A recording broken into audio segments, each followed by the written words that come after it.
Hey guys, I'm Ed Kimber, the boy who bakes, and I'm here with Guittard today to show you a delicious and very simple cookie recipe. It's a chocolate sablé, which is French for sandy, and it's basically like a posh shortbread. So all we're gonna do is we're gonna take some unsalted butter, we're gonna add that to our mixer. You can do this with a hand mixer as well, you don't need to use a stand mixer if you don't want to. And then along with some light brown sugar, and that's gonna give that really delicious caramelly note. And then a little bit of caster sugar, and that's going to help give us that crisp sablé texture. So all you want to do at this stage is mix that together briefly. We're not making a cake, so we don't need to beat it till it's really light and fluffy. We just want to add a smooth texture and a little bit of air in there. So about 2 to 3 minutes is fine.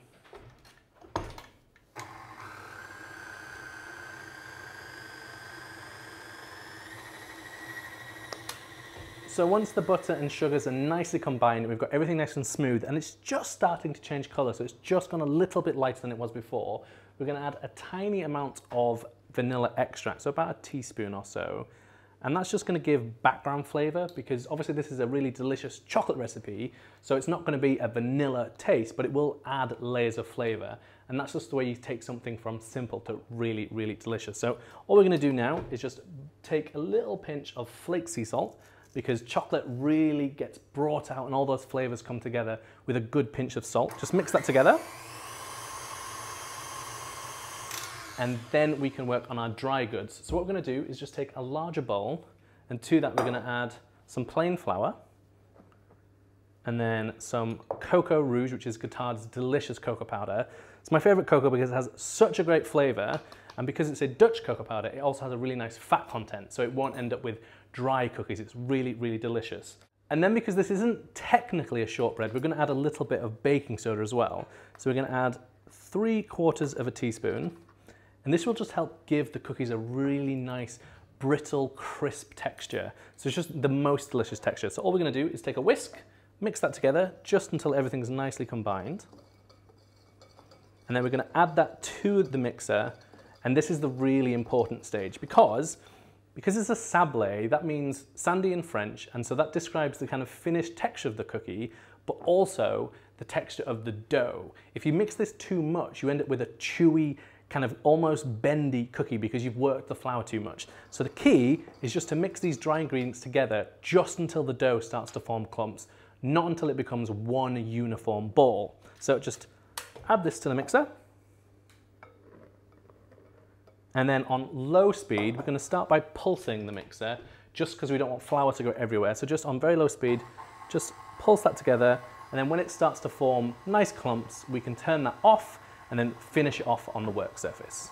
So at this stage, the dough is still not quite mixed. It still looks a little bit gray. You can tell the butter's not kind of blended fully with the rest of the ingredients. So you still need to mix a little bit longer at this stage. So you can see that with just another minute or so of mixing, it gets darker and it starts to clump in bigger pieces. And that shows you that the butter has fully combined and the dough will now hold itself together.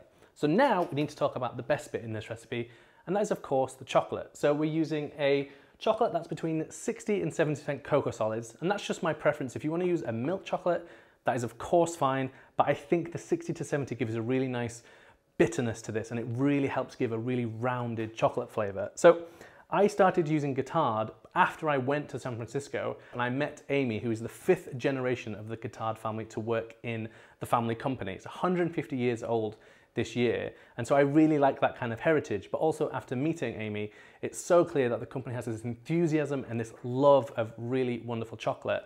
And so ever since then, I've used their chocolate and I absolutely love it. So today we're using one of my favorites. We're gonna add that to the dough and then just very, very briefly mix that together.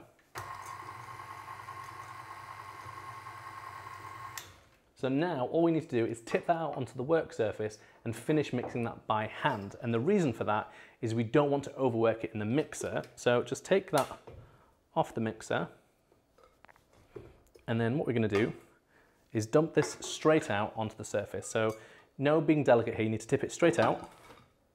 Don't worry if you make a little bit of mess, it's baking, you're gonna make a little bit of mess.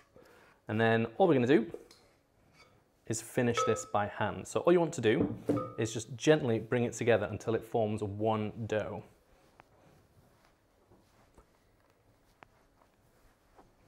And the warmth of your hands will just finish that off and bring that together into a nice uniform dough.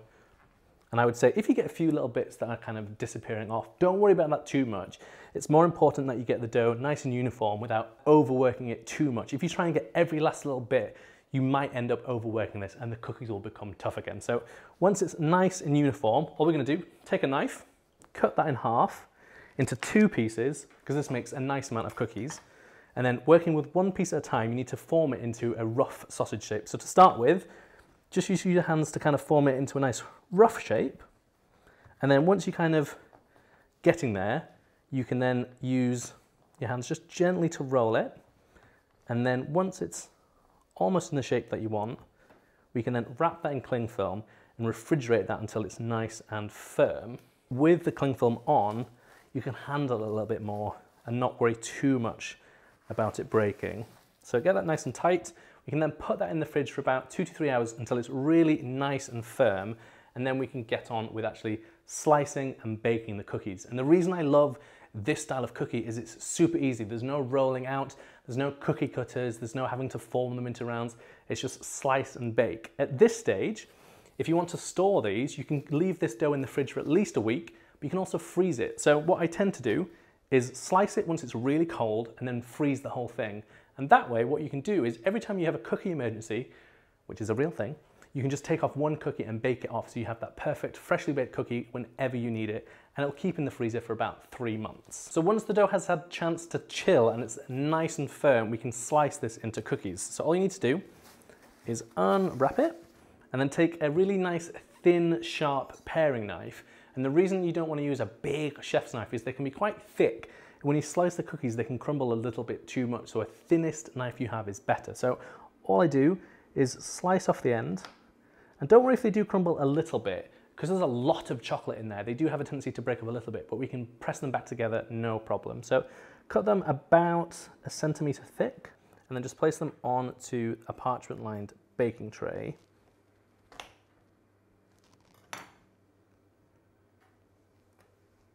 So when you place them onto the tray, just leave 1 centimeter or 2 between each cookie. They don't spread a lot, but they will spread a little bit, so you don't want them to join up as they bake.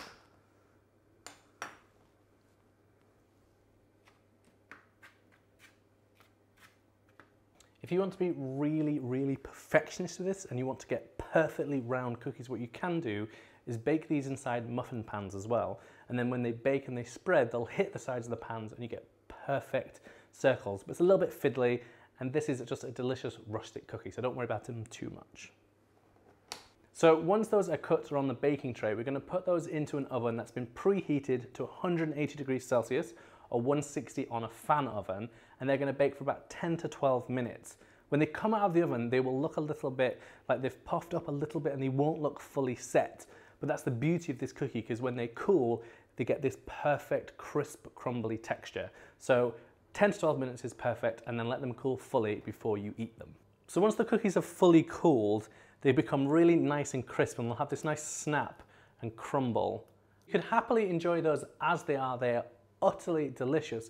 But if you want to take them another step further, you could half dip them in tempered chocolate. If you want to learn how to temper chocolate, make sure you get back onto the Guittard channel, because there is a wonderful recipe on how to do that there as well.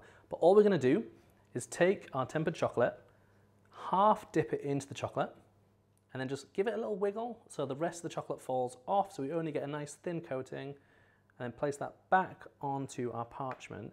Now, I love the addition of cocoa nibs. So what I'm going to do is just sprinkle a few onto that melted chocolate. They're completely optional. If you don't really like them, that's fine.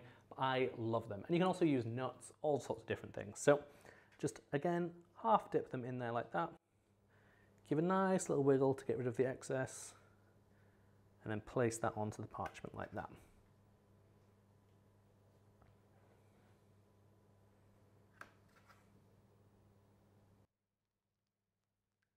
So they are our finished cookies. They are just utterly, utterly delicious. They have this beautiful kind of snap to them, but also this really rich cocoa flavor. And the benefit is they're not too sweet, so they're a little bit grown up.